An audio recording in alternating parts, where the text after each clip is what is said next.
you ever have, let's call it a normal job, Conor, a 9 to 5? Yeah, because the Irish thing is to get into a trade straight away. I was no different. As soon as I finished school, I was always getting pestered. What are you doing with your life? You're doing this, doing that. They didn't know what it was. They didn't know what MMA was. They didn't know what none of this. They didn't know I could make a career out of it. As far as they were concerned, my man and dad I'm talking about, as far as they were concerned, I was just getting into a cage and fighting with some other guy. They didn't know nothing about it. No one did, really. But I knew. You know what I mean? I knew. But and then I ended up getting a trade just to keep them quiet. Because I used to have a lot of fights with my dad. What trade did you get? I ended up getting a trade as a plumber.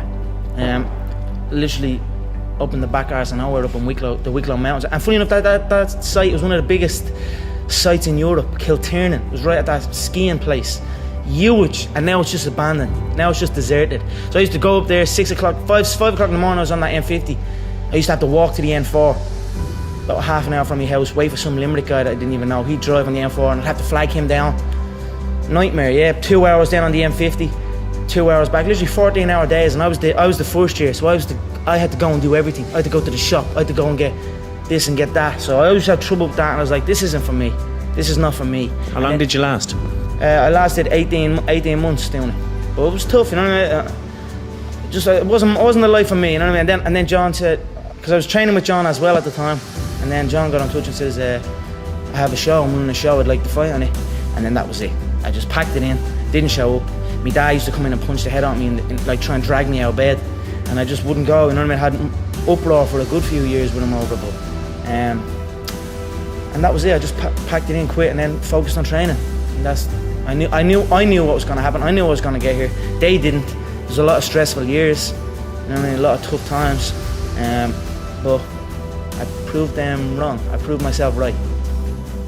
Weren't you working in the plumbing business? I was working in the plumbing business at the time, yeah, but I'm trying to think. It would have been around that time that John.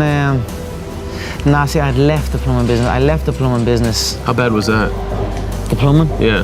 Horrendous. Were you actually in the trenches? I mean, it was an industrial. Ooh. So it'd be like building this. It'd be like the plumbing that would be needed in a place like this.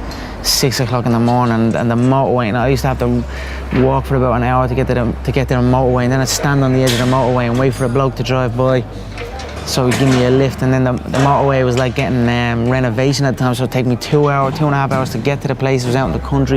Then I'd be there for 10 hours walking, and I was a first year, so I was the worst of the worst, you know what I mean? I was only beginning.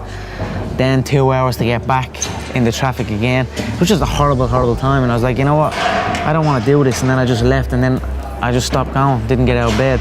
Then my dad would come in and try and bait me out of bed, and we'd have fights. And literally, for a good while, I never spoke. I didn't really speak to my dad.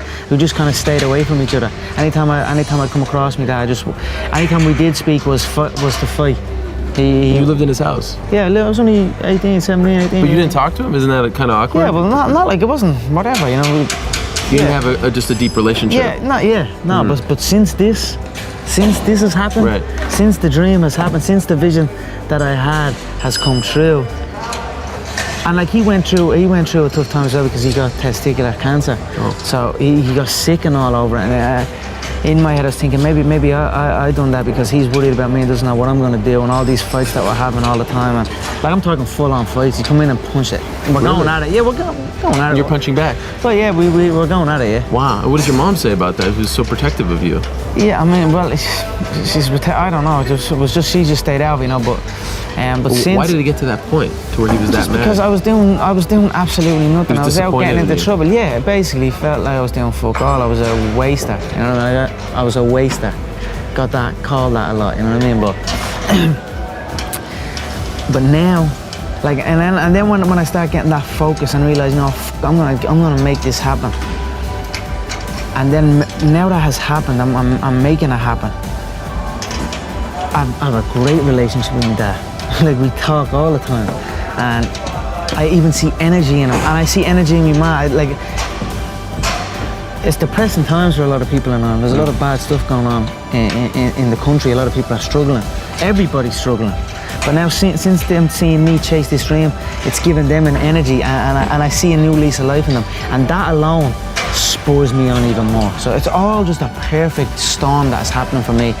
And that is why I have this tunnel vision, and that is why I'm willing to kill every single man in my path to get that belt, you know what I mean? To secure the future, from my family's future, you know what I mean? That's what I'm doing it for. When I was a kid, I used to always visualize stadiums and like, even when I was playing football, I'd kick the ball against the wall and I'd pretend that I scored a goal, and I'd run off and I'd be raising my hand and visualizing a arena full of fans. You know, that was something I'd done as a kid out on my own. I like just running around kicking the ball. So I always had these visions of something, but I just didn't know what it was. And then I suppose when I came to these events and I started training MMA and then came to an event, it was like, okay, this is it. This is what I'm gonna do. And then now I'm doing it. We keep seeking more. We keep, you know, they tell me you'll never do this. You'll never win world titles. I've done it consecutively. So we keep pushing the envelope. Keep going. So I'm almost, I conquer one and then I'm on to the next. So I work and I hustle like I'm not in the position I'm in. You know what I mean? Like I said, I'm set. I could literally just put my feet up, but I hustle like I'm not in that position, and I work like I'm not in that position. Stare at your past and you'll end up staying there. It's okay to look back and admire it, but you carry on. I'm not in the business of staring back at it. You know what I mean? And getting lost back there. People say a loss can make or break a fighter, but trust me, a win can also make or break a fighter, because they get comfortable with a win. People can get comfortable with a win, and slack off then. Slack off on the training. Slack off on the diet. They've won one. They're winners now. That's not me. You know, you sleep on a win and you'll wake up with a loss. So I just carry on, keep doing what I'm doing, and that's why this turnaround is so good for me. Vegas straight away. The Fighting Irish head to the fighting capital. It's perfect. Continue on this path, the freight train straight to the top.